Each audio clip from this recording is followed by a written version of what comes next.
ایک جنگ ایسی بھی ہوئی ہے کہ جس میں صحابہ 1 سال تک ایک قلعے کا محاصرہ کر کے بیٹھے رہے ہیں، لیکن وہ فتح نہیں ہو رہا تھا۔ میہ فارقین ایک شام کا شہر ہے اور اس کا ایک قلعہ تھا جو کہ ایک اونچے پہاڑ پر بنا ہوا تھا۔ صحابہ 1 سال تک اس قلعے کا محاصرہ کر کے وہاں پر ارد گرد جمع تھے، لیکن وہ فتح نہیں ہو رہا تھا۔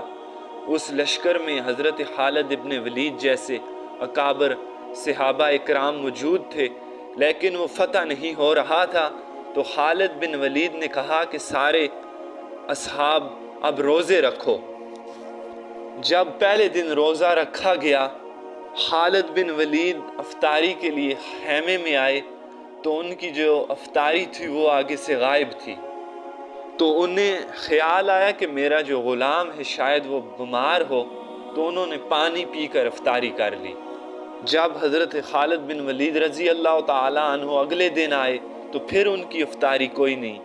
پھر انہیں خیال آیا کہ شاید میرا غلام بیمار ہے اس لیے افطاری نہیں آئی، تو پھر پانی کے ساتھ افطاری کر لی۔ جب حضرت خالد بن ولید تیسرے دن آئے تو پھر افطاری کوئی نہیں۔ پھر اپنے غلام کو بلا لیا کہ یہ کیا ماجرا ہے کہ روزانہ افطاری نہیں۔ حضرت خالد بن ولید نے پوچھا کہ کیا آپ بیمار ہیں؟ تو انہوں نے کہا نہیں۔ تو پھر حضرت خالد نے کہا کہ میری افطاری روز مجھے نہیں ملتی۔ تو ان کے غلام نے کہا کہ میں تو روز رکھتا ہوں یہاں۔ تو خالد بن ولید سوچ میں پڑ گئے کہ یہ افطاری جاتی کہاں ہے۔ پھر حضرت خالد نے اپنے غلام سے پوچھا کہ یہ کہاں چلی جاتی ہے، کون اٹھاتا ہے؟ غلام نے کہا کہ مجھے تو نہیں پتا کہ یہ افطاری آپ کی کدھر، میں تو روزانہ رکھ کے جاتا ہوں۔ تو پھر غلام نے کہا کہ اچھا آج پہرا دیں گے، بلکہ خالد بن ولید خود پہرے پر کھڑے رہے۔ جب حضرت خالد کے غلام نے آ کر افطاری رکھی تو حضرت خالد ایک جگہ چھپ کر بیٹھ گئے کہ اب دیکھتا ہوں کہ یہ افطاری کدھر جاتی ہے۔ تو ایک کتا آیا اور افطاری اٹھا کر ایک طرف چل دیا، اور پیچھے حضرت خالد بن ولید بھی اسی طرف چل دیے۔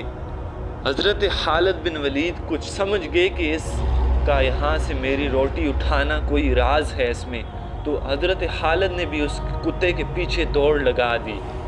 کتا آگے آگے اور خالد ابن ولید اس کے پیچھے پیچھے اب جا رہے ہیں کہ یہ کدھر جاتا ہے۔ وہ کتا ایک جگہ سے جا کر ایک ندی میں گھسا جدھر تھوڑا تھوڑا پانی تھا، اور پیچھے سے حضرت خالد بن ولید بھی گھس گئے۔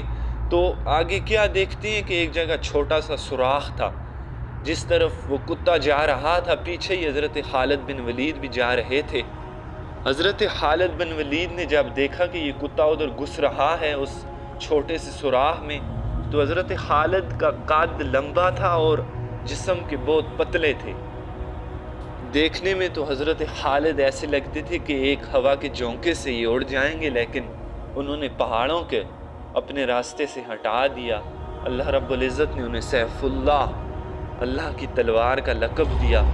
تو وہ جدھر کتا جس طرف چل دیا اس سوراخ میں پیچھے حضرت خالد بن ولید بھی اسی طرف اس میں گھس گئے کہ یہ دیکھتا ہوں کہ یہ جاتا کہاں ہے۔ جب حضرت خالد اس کتے کے پیچھے، کیونکہ وہ سوراخ تو بہت ہی چھوٹا تھا، جب رینگتے رینگتے حضرت خالد اس کتا تو وہ آگے سے چلا گیا، لیکن جب حضرت خالد پیچھے سے رینگتے اس سوراخ میں چلے جا رہے ہیں، اور جب دیکھا تو وہ سوراخ قلعے میں جا کے ختم ہوا۔ اس طرح حضرت خالد اس سوراخ سے اندر قلعے میں چلے گئے کہ اللہ رب العزت نے اس کتے کے ذریعے حضرت خالد کو اس قلعے کے اندر کر دیا، کیونکہ پہلے اتنا اونچا تھا کہ اس میں جانے کا کوئی راستہ نہیں تھا۔ اللہ رب العزت نے اس کتے کے ذریعے حضرت خالد کو وہاں کا راستہ بتا دیا کہ یہاں سے اندر اس کتے کے پیچھے رینگتے جب چلے تو وہ سوراخ کا سارا جو آگے دانا کھلا وہ قلعے میں کھلا جا کے۔ تو اللہ رب العزت نے روزے کی برکت سے حضرت خالد کو قلعے کا راستہ بتا دیا، اور پھر حضرت خالد وہاں سے واپس آئے، کیونکہ اکیلے تو پھر آگے تو بڑا لشکر تھا۔ پھر آ کر کہا کہ 100 آدمی ایسے تیار ہو کہ جو قد کے تو پتلے ہوں، لیکن جسم کے پتلے ہوں وہاں سے 100 اندر آدمی جائیں گے۔ آج رات فتح کا انشاءاللہ دن ہوگا۔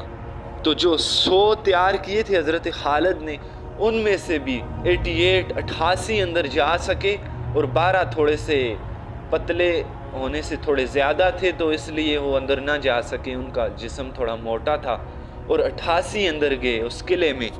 تو حضرت خالد 88 آدمیوں کو لے کر رینگتے ہوئے اس قلعے میں داخل ہوئے، پھر اندر چلے گئے، اور اس طرح اللہ رب العزت نے انہیں فتح نصیب فرمائی، اور انہوں نے آگے سے پھر دروازہ کھولا تو پھر دوسرے اصحاب بھی اندر چلے گئے۔